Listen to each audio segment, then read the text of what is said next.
Our reporter Omar Dabbagh is there in the flood zone now. Omar, just how widespread is this flooding? Good evening, Janice. Well, this is the second major flood the Raymond Terrace community has suffered in less than a year.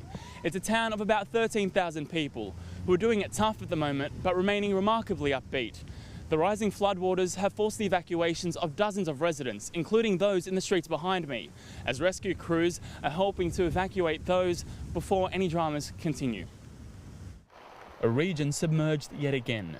Relentless rainfall lashes the New South Wales Hunter as communities bear the brunt of heavy storms.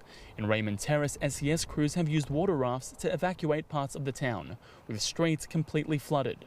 Many locals taking some convincing before leaving their homes. Others say they're not going anywhere. We won't, till our beds are floating. Yeah. When the beds start floating, that's when we might think that it's time to go.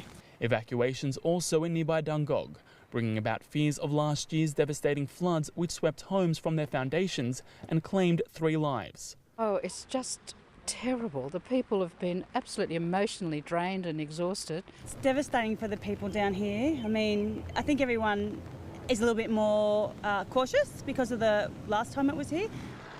Roads in and out of Dungog have been closed off, but that hasn't stopped some drivers from risking their lives to pass through floodwaters. There is no simpler message for motorists than don't cross a road, don't drive a road, don't enter a road that you cannot see because of floodwaters. It is just as simple as that.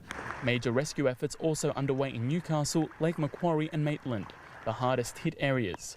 A search continues for a sailor who fell off a yacht in Port Stephens. The town of Bulladella also struggling to cope.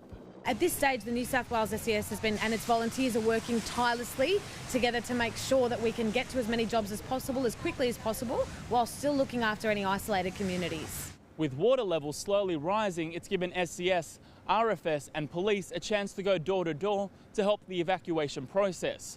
But with weather conditions likely to get worse before they get better, it makes the next 24 hours vital to make sure everyone is safe.